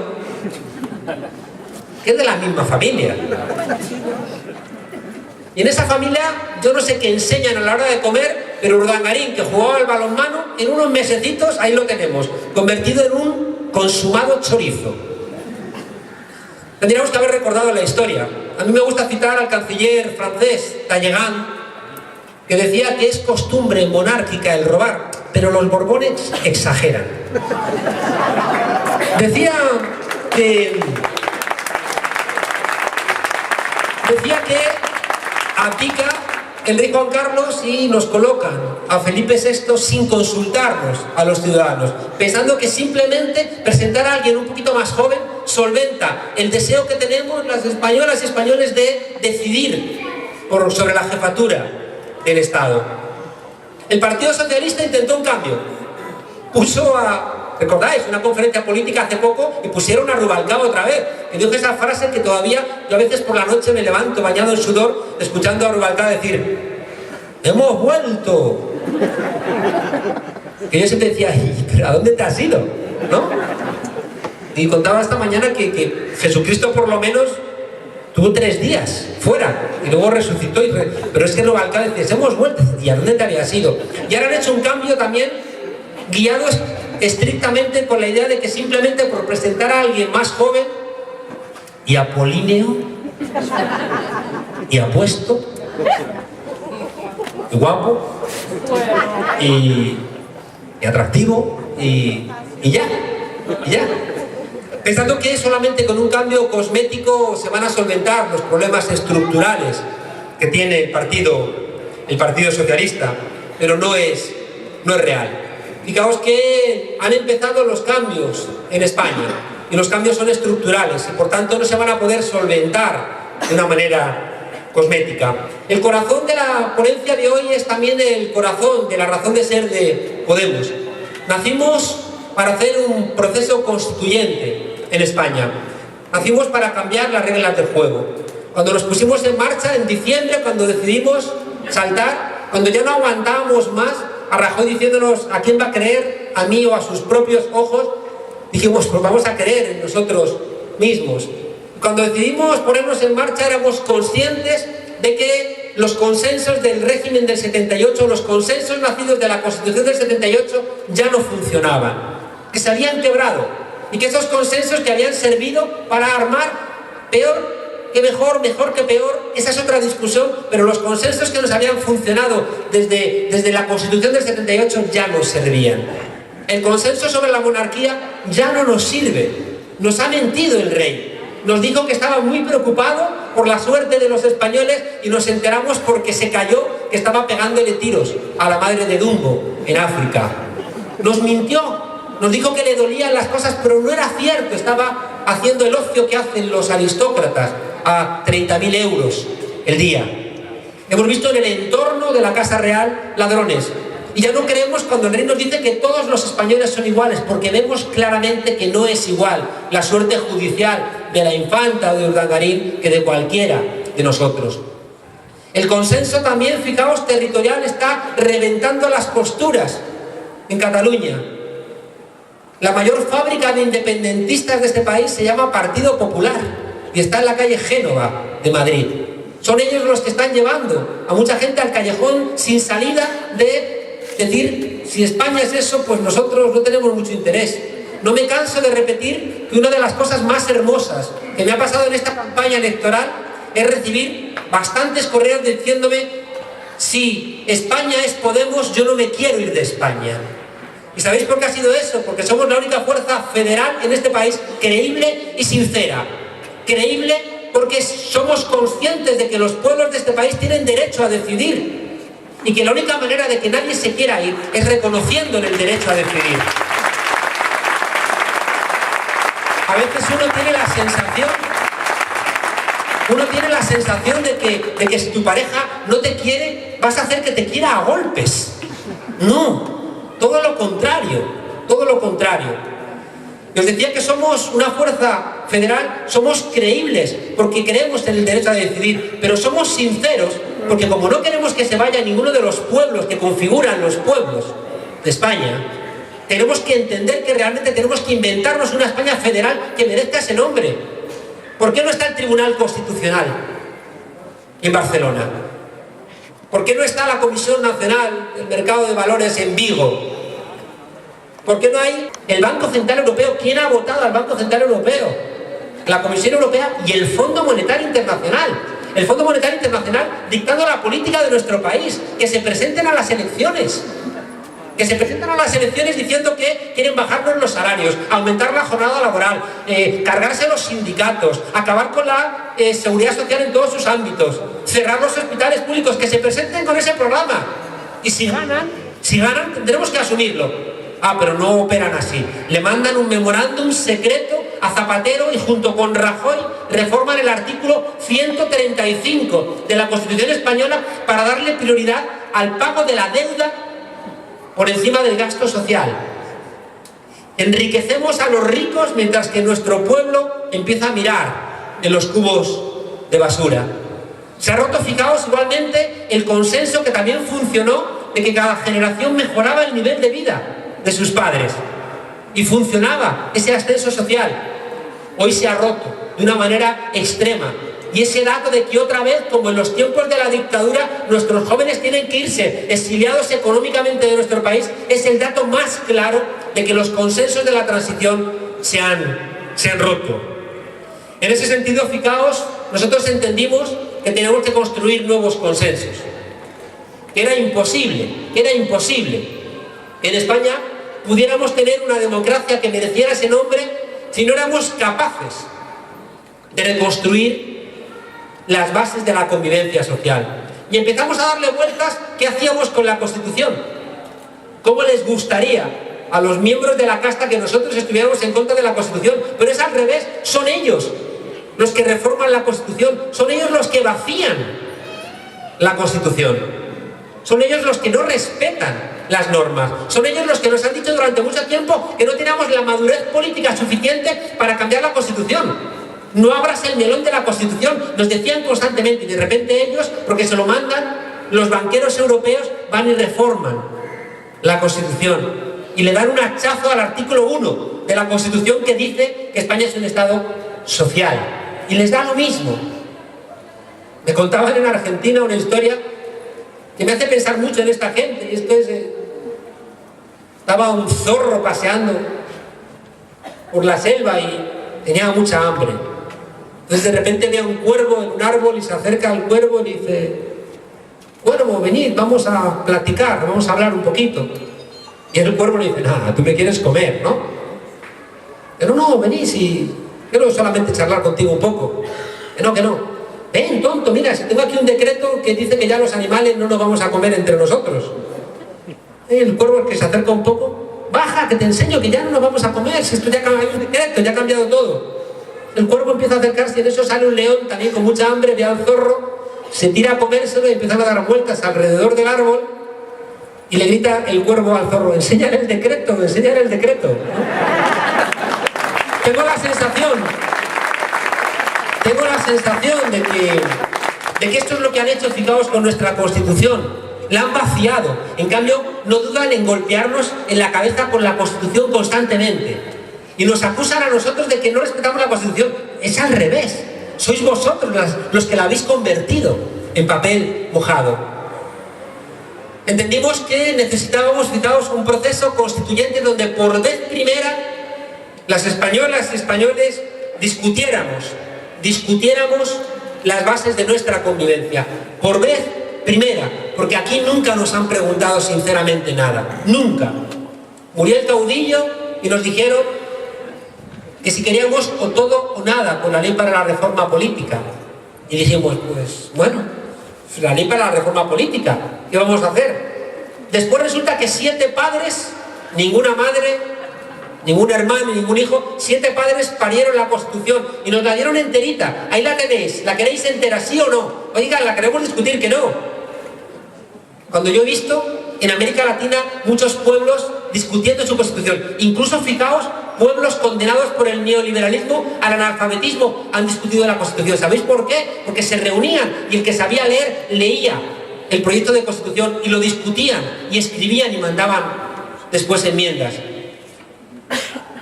Fijaos que la importancia que hubiera tenido esa discusión en nuestro país, pero no ocurrió. nos dieron entero. Una Constitución, fijaos, que tenemos que explicársela a la gente. La Constitución española nos vale, y hay que decir, algunas cosas sí, otras no. Hoy contaba que el artículo 2 de la Constitución española es un artículo que me da vergüenza explicárselo a mis alumnos. ¿Sabéis por qué? Lo contó uno de los padres de la Constitución, Jordi Soler Turà, porque es un artículo que lo redactaron los militares y se lo dieron en un sobre. Este artículo va así y nadie protestó, y por eso es un artículo tan idiota que dice: la Constitución española se fundamenta en la indisoluble unidad de la patria española. ¿Por qué es una tontería? Porque ninguna constitución del mundo se fundamenta en otra cosa que no sea la soberanía popular. En ninguna otra cosa, en la soberanía popular. ¿Cómo que la indisoluble unidad de nada? No hay nada que la soberanía popular no pueda cambiar. Pero los militares redactaron, inteligencia militar, ¿por qué te va a salir? Indisoluble unidad de la patria, repitiendo, hincapié. Y luego los mismos militares dijeron: ¿y si alguien cambia esto? El ejército va a intervenir. Vaya democracia consolidada, que las discusiones políticas las tiene que solventar, como en el siglo XIX, el ejército. Artículos absurdos, como el artículo 67.2, que dice que queda prohibido el mandato imperativo. Queda prohibido que vosotros, los ciudadanos y ciudadanas de Vinaroz, o como diría Trillo de Benicarló, los ciudadanos de Vinaroz, no podéis mandatar a vuestros representantes nada. La democracia en España es vota y no te metas en política. Depositas el voto y dentro de 4 años hablamos. En cambio, fijaos, hay gente en España que claro que tiene mandato imperativo. ¿No recordáis cuando el Partido Popular, en la discusión de la interrupción voluntaria del embarazo, en la votación secreta, el 100% de los diputados del Partido Popular, incluidas las mujeres, votaron que sí al proyecto de ley de interrupción voluntaria del embarazo? Es decir, que las cúpulas de los partidos sí que tienen mandato imperativo, y nosotros, que somos el pueblo soberano, no. Hay algo ahí que no funciona. Hay algo que hay que cambiar. ¿Quién manda en los diputados? ¿Nosotros o las cúpulas de los partidos? Fijaos cómo vamos pervirtiendo el lenguaje. Ellos los llamamos los mandatarios, y es al revés. Los diputados son los mandatados. Los mandatarios somos nosotros. Nosotros somos los que mandamos y ellos son los que obedecen. Y fijaos en la perversión del lenguaje. Al final los llamamos a ellos los mandatarios, o sea que ellos nos mandan a nosotros. Oiga, no, es que es al revés. Que es al revés. ¿Y sabéis qué problema tenemos también en la Constitución? Que la legislación, la jurisprudencia, lo que los jueces han fallado en todos estos años, han vaciado aún más la Constitución. Porque en este país no es cierto que haya habido división de poderes. No es cierto. Aquí los jueces se acostaron franquistas y se levantaron demócratas.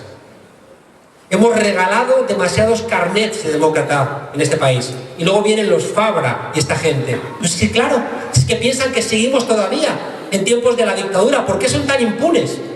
¿Por qué se siguen comportando como oligarcas, como caciques? Porque en su cabeza dice: si no ha cambiado nada. Yo hice un libro sobre la transición, que se llamaba La transición contada a nuestros padres, y ahí había un chiste del año 77 donde un tipo decía: hombre, habernos dicho que esto era la democracia y lo hubiéramos traído mucho antes. Claro. Por tanto, fijaos, en Podemos empezamos a hacer la reflexión de que no bastaba enmendar algunos elementos de la Constitución, sino que teníamos que atrevernos a, por vez primera, enfrentar un debate profundo entre todos nosotros. Os he dicho que aquí nunca nos preguntaron. ¿Sabéis dónde nos preguntaron? Un poquito, en el referéndum de la OTAN. ¿Por qué digo que un poquito? Porque solamente había una televisión, la pública, la 1 y la 2, y la controló el Partido Socialista y manipuló de una manera insultante, que avergonzó a muchos militantes socialistas, a muchos. Y de repente vinieron aquí, fijaos, todos los líderes europeos a decir: cuidado, que si gana el no a la OTAN, ustedes no van a entrar en Europa.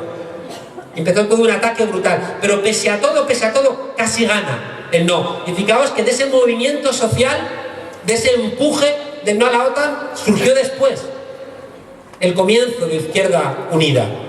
en esos orígenes que tuvo tan llenos de gente, tan llenos de movimiento social, tan llenos de vida. La última vez que nos preguntaron fue en el proyecto de Constitución Europea, corriendo, con prisas, en un debate falso. Fijaos que en Alemania, en Francia, por ejemplo, en el debate había 30 y tantos libros sobre la Constitución. Aquí solamente publicamos 5 libros sobre el Tratado de Constitución. Yo escribí uno de ellos.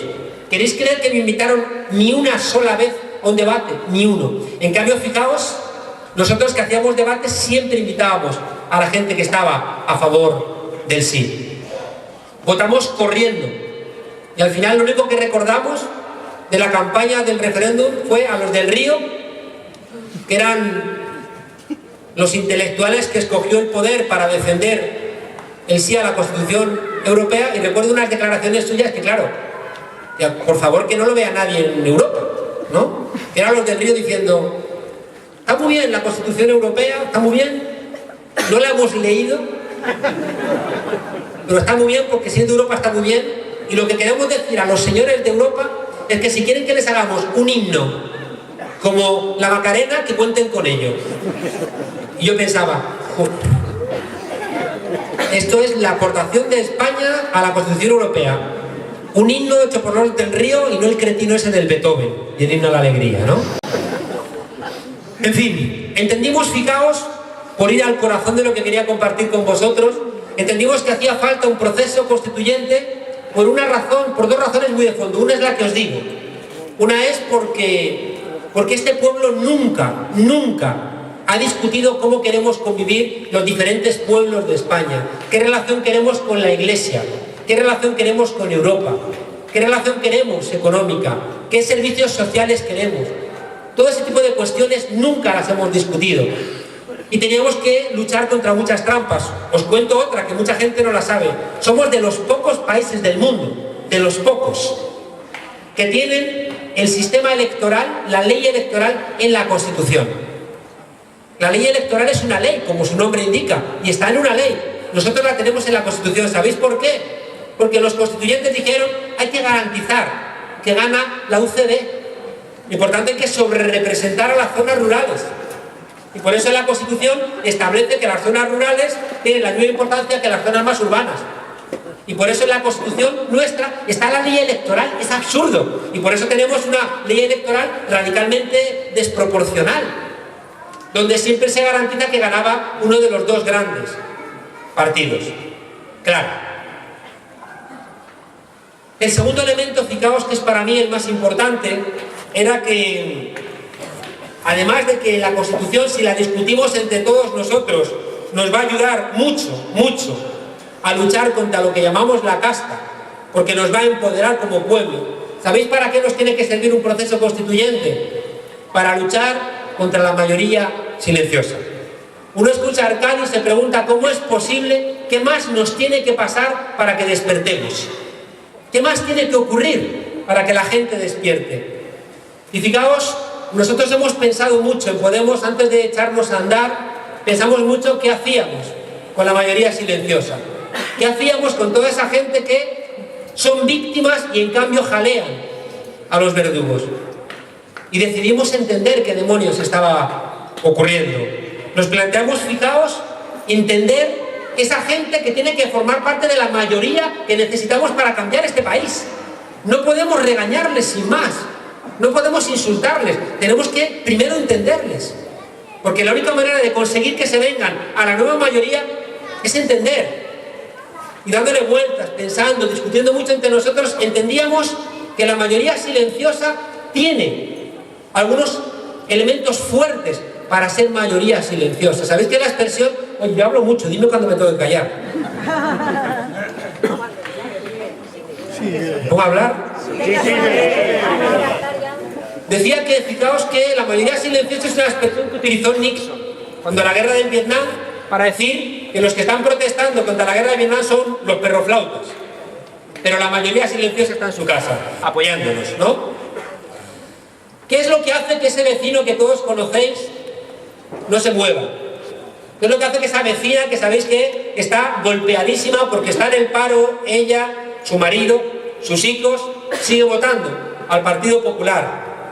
que es lo que hace que esa gente que conocemos que son decentes, honrados, siguen apoyando también al Partido Socialista pese a que cambian la Constitución o pactan, como hemos visto en Europa, repartirse los cargos. Tenemos que entender, fijaos, que llevamos 40 años golpeados por una manera de pensar que se nos ha metido a todos en la cabeza. Cuando hablamos de neoliberalismo, no es una palabra vacía.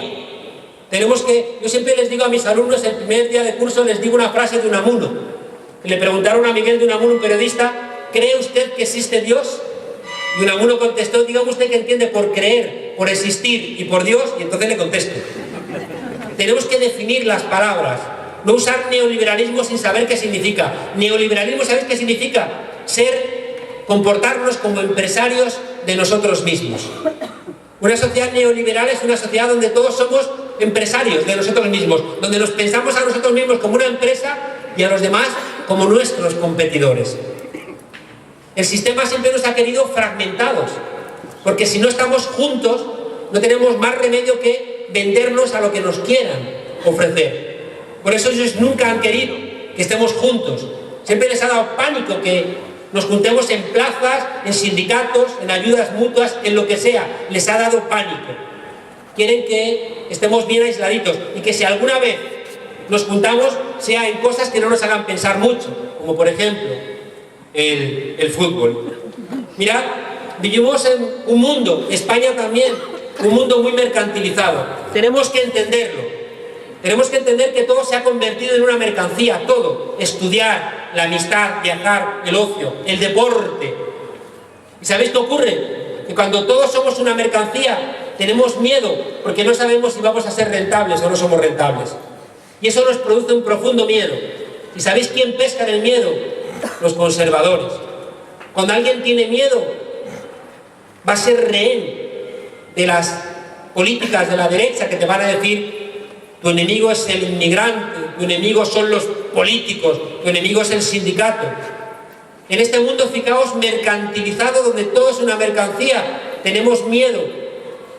Los canallas están envalentonados y la gente decente anda perpleja, porque no queremos comer ni tampoco queremos que nos coman. En cambio, estos sinvergüenzas que no tienen ningún tipo de pudor pueden hacer todas estas barbaridades que nos cuenta Arcadi, lo que les da igual. Si nos ven, no nos ven como seres humanos, nos ven como mercancías a usar. Nos pueden hacer eso, nos pueden violar, matar, y encima dicen que no somos muertos, que somos apenas daños colaterales. El segundo elemento que hace que nuestro vecino no esté con nosotros es que tiene un trabajo precario. Y porque tiene un trabajo precario sabe que cualquier error le puede mandar otra vez a la casilla de salida, y sabe que si pierde el trabajo igual no tiene otra segunda oportunidad, y eso le genera un profundo miedo. Sabemos en Podemos, y nos hierve la sangre, que aquí en los países valencianos, en el País Valencià, en Vinaroz, en Castellón, en Valencia, sabemos que el Partido Popular utiliza el miedo para que no protestéis. Sabemos que os persiguen. Sabemos que a la gente que de repente dice algo ya no la contratan. Sabemos que se están persiguiendo para que no podáis tener democracia. Y os damos las gracias. Somos nosotros los que os aplaudimos a vosotros, por valientes, por héroes. Porque hay que ser muy corajudo, hay que tener mucho valor para aquí hacer lo que estáis haciendo vosotros, de desobedecer. ¿Cuánta gente me ha dicho, Juan Carlos, me da miedo estar aquí porque si me ven puedo perder mi trabajo? Así han construido estas redes clientelares, entregando puestos de trabajo como si el Estado les perteneciera, sinvergüenzas. Y ellos saben que nosotros sabemos que estos no nos sinvergüenzas, por eso nos tienen tanto miedo. Y hacéis bien en tenernos miedo, porque vamos a ir a por vosotros. No os quepa la menor duda, no vamos a permitir más que tengáis a este pueblo asustado. Os habéis cansado.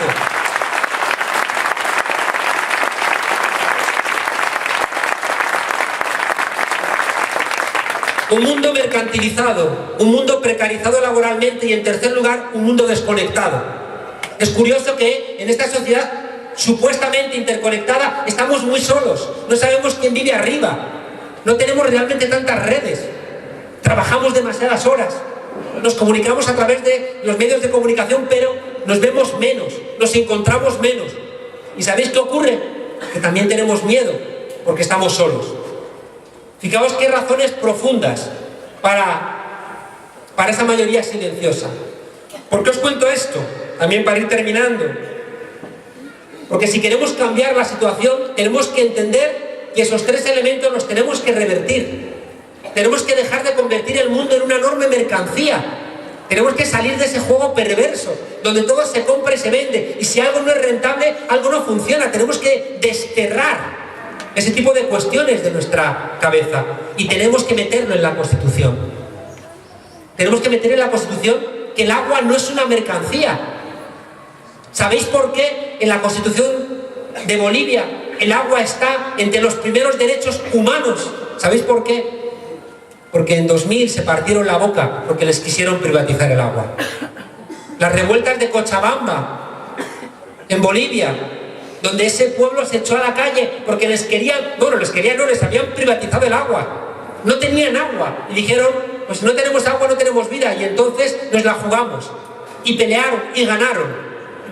Las luchas de ayer son los derechos de hoy, las luchas de hoy van a ser los derechos de mañana. Pelearon por el agua. ¿Y dónde está el agua hoy en Bolivia? En la Constitución boliviana, como un derecho humano, claro. Y dijeron, esto no va a ser una mercancía. Fijaos que tenemos la obligación de muchas cosas sacarlas del juego del mercado. No todo. Tenemos que aprender de los errores del siglo XX. ¿Qué hace el Estado gestionando un taller de coches, una peluquería? Tontería es esa. En cambio, los bienes comunes los tenemos que gestionar comúnmente entre todos. No puede ser que, como ha ocurrido este invierno, haya abuelos que no hayan tenido calefacción. Y no solamente por los abuelos, sino que encima de este país, los abuelos con su pensión están sosteniendo a los hijos y a los nietos. Y encima dicen, no, pues no vais a tener agua, no vais a tener calefacción. Por tanto, fijaos, tenemos que desmercantilizar todos esos elementos para que podamos ser seres humanos y perdamos ese miedo a que solamente tiene un lugar en la sociedad lo que es rentable.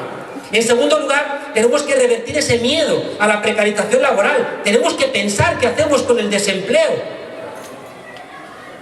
Viniendo para acá, leía un artículo idiota donde el periodista estaba feliz porque en un restaurante en China, en vez de camareros, había robots.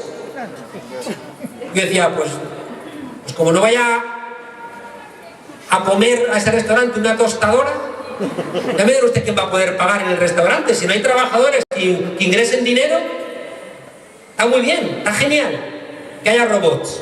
Va a ser genial que no trabajemos, la sociedad del ocio. Vamos a dedicar a pensarlo. Genial.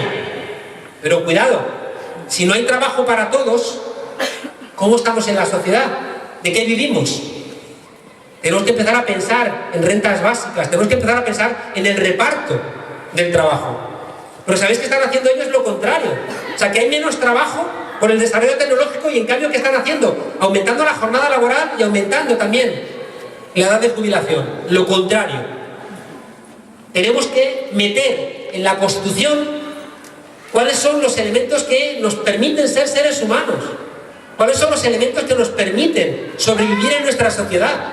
Y por tanto tenemos que hacer del derecho al trabajo no solamente este elemento nominal, sino convertirlo en un derecho con muchísima más fuerza. Y en tercer lugar, fijaos, tenemos también que volvernos a reconectar. Tenemos que ser capaces, fijaos, en un país que basó su riqueza en la especulación inmobiliaria, en ciudades ajenas a cualquier tipo de buena vida, tenemos que también inventarnos la posibilidad de vivir en ciudades donde haya más plazas, donde haya más verde, menos cemento, más lugares para encontrarnos, más espacios, donde la vida pueda merecer la pena ser vivida. Parece que esta gente quiere que vivamos para trabajar, y nosotros lo que queremos es trabajar para vivir, y ya, ¿no? Es curioso que dicen, no, vosotros queréis traer a España el régimen bolivariano, no sean ustedes imbéciles. ¿Quién querría trasplantar el corazón de un caballo a un águila?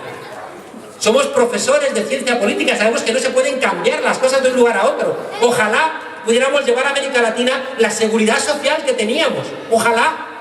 ¿Cómo vamos a querer trasplantar el modelo político de un lado a otro? Es que no tiene ningún tipo de sentido.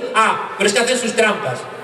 Construyen que Venezuela es la maldad, Podemos en Venezuela, Podemos en la maldad. Insisten. Pero ya decimos nosotros que hemos decidido en Podemos que los lunes, los miércoles y los viernes somos de ETA. Los martes, los jueves y los sábados somos chavistas furibundos y el domingo, como somos católicos, descansamos.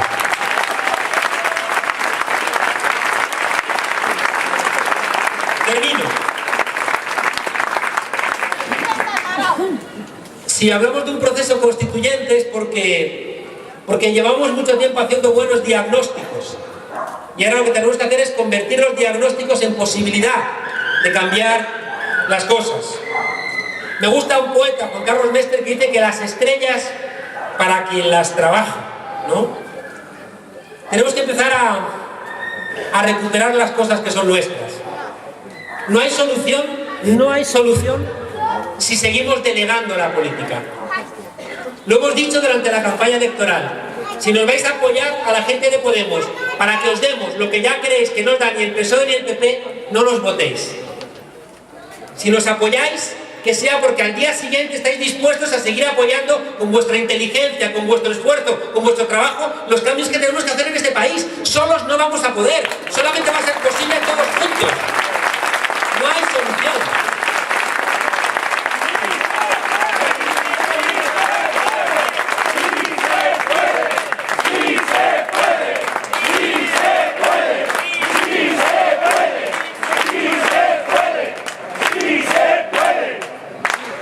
Durante mucho tiempo, ya me callo, 5 minutos me callo.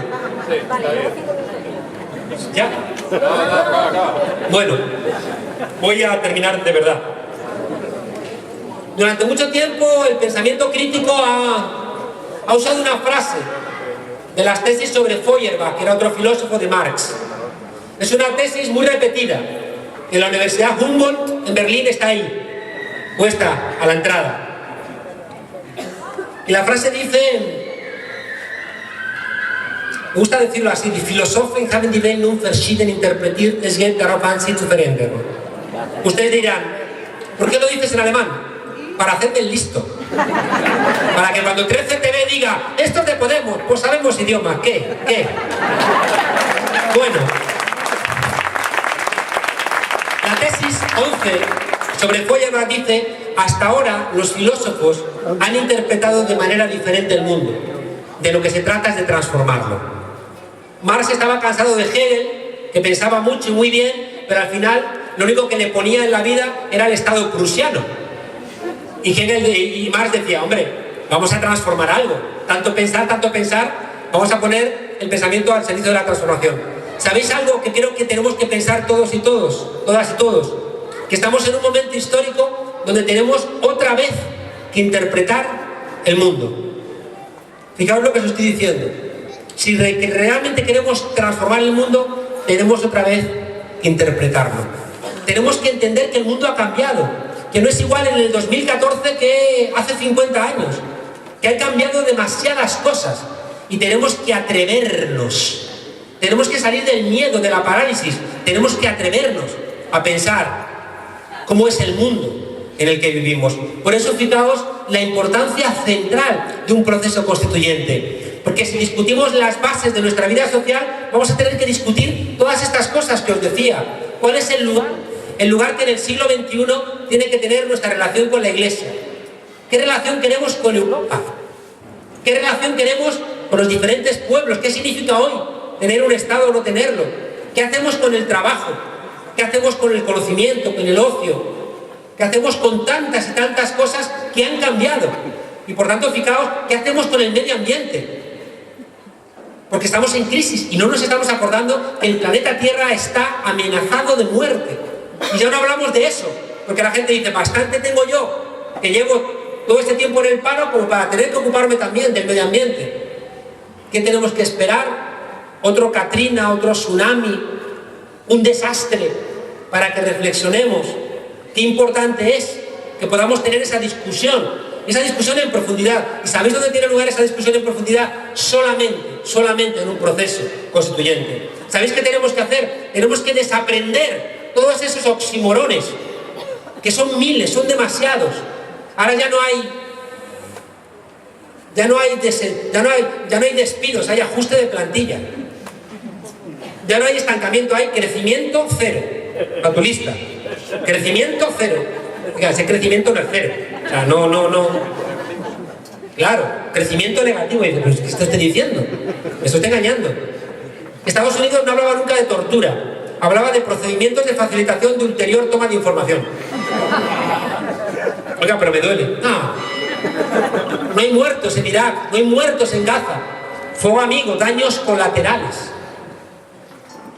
Tenemos que desaprender muchas cosas. Yo recuerdo una vez que estuve en Argentina y había una pintada en la calle que decía: no sabía que era imposible, fue y lo hizo. Tenemos que sacar las cárceles de nuestra cabeza. Tenemos que sacar todas las prisiones que tenemos en nuestra cabeza. ¿Sabéis dónde nos vamos a sacar? En un proceso constituyente, donde tengamos muchas reuniones de estas, donde podamos discutir muchos elementos y podamos entendernos. Tenemos que redenominar las cosas. Tenemos que convertirnos en poetas, ponerle nombres nuevos a las cosas. Tenemos que ser capaces, fijaos, de hacer lo que nos enseñó el 15M, el movimiento de los indignados, que dijo: esto no es una crisis, esto es una estafa, sinvergüenzas. No es una crisis, es una estafa. ¿Y por qué fue muy importante el 15M? Porque cambió el relato. El 15M fue un movimiento de poetas. Y de repente le puso nuevos nombres a las cosas. Y vaya si se asustaron. Vaya si se asustaron. Tenemos que recuperar ese principio de atrevernos a llamar a las cosas por los nuevos nombres. Esto no es una democracia, esto es una cleptocracia. Estáis robando sinvergüenzas. Tenemos que atrevernos, ya digo, a ser otra vez dueños de las palabras. Eso se llama un proceso constituyente. Tenemos que recuperar todo lo que hemos delegado. Os aseguro que no vamos a poder solventar los problemas de nuestro país si no recuperamos la política delegada. Hay mucha gente que dice: unidad, unidad. A mí me da mucho miedo cuando la gente dice unidad, unidad, porque ¿sabéis qué está diciendo esa gente? Juntaos y así no lo pienso. Da igual, juntaos, buscamos vosotros la vida, haced lo que tengáis que hacer para juntaos, así yo lo pienso. No es tan sencillo. Tenemos que discutir aquí abajo cuáles son las reglas para si podemos ir juntos o no podemos ir juntos. Me preocupan esas peticiones de unidad, porque a menudo las peticiones de unidad son otra forma de delegar la política. Tenemos que entender que no podemos exigir a los políticos si no nos exigimos a nosotros mismos. Tenemos que construir una manera de estar en la política diferente, que ya no pase por delegarla. No puede haber gente que construya su biografía en la política. Tenemos que terminar con esa gente que está 30 años en la política, 20 años en la política. Hay que acabar con eso. La gente tiene que estar de paso, como servidores públicos, por la política. Y luego tenemos que regresar a nuestros trabajos. Tenemos que volver a pisar pueblo.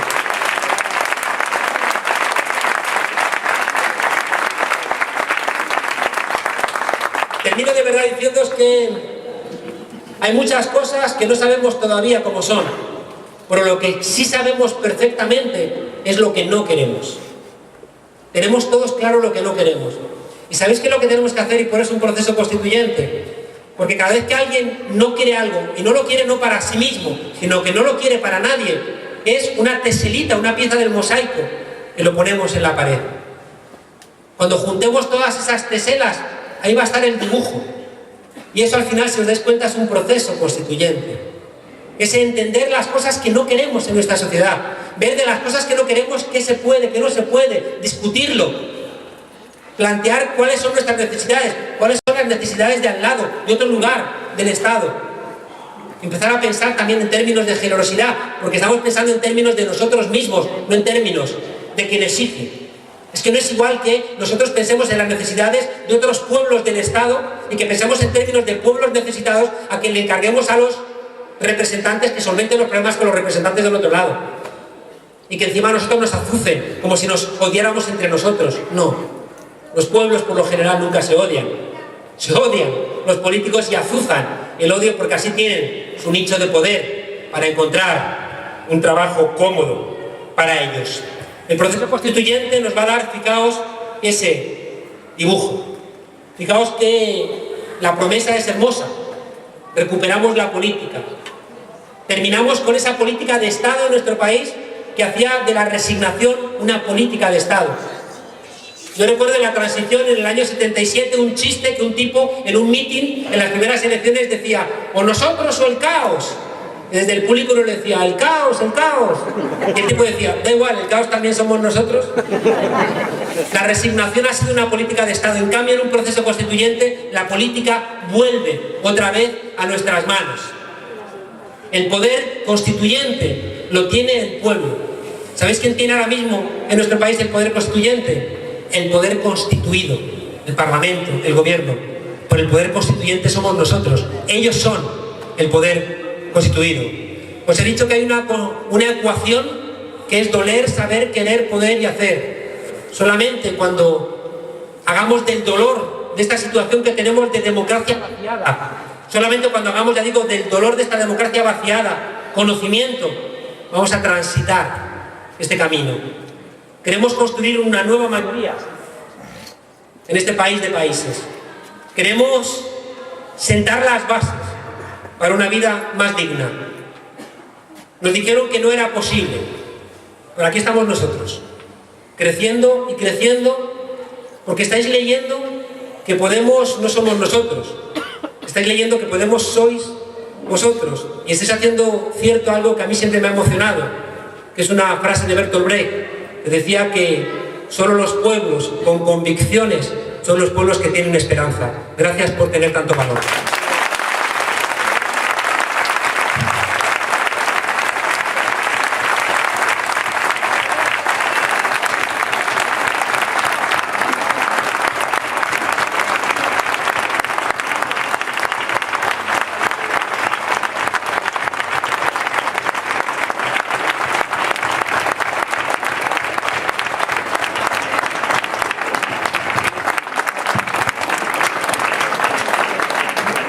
Sí. Bueno, moltes gràcies a tots. Ara continuarem molt breument. Mamen, que és del cercle de Podem d'Ací Vinaròs, volia dirigir-vos unes paraules i després, com se mos tira el temps damunt, acceptaríem 2 preguntes, i pot ser breus, per a cada un dels nostres amics. Les farem seguides i si no les contestaran i tancarem del tot. Paso la paraula a Mamen. Vale. Soy Mamen, formo parte de aquí del Círculo de Podemos Vinaròs. Hablo en castellano porque cuando me pongo muy nerviosa, aunque soy de aquí, me cuesta hablar en valenciano. Me trabo bastante. Así que voy a explicar por qué estoy en Podemos y por qué Podemos está aquí en mi pueblo, en Vinaròs, Benicarló, y la provincia de Castellón se puede decir. ¿Vale? A ver, empiezo por mi madre.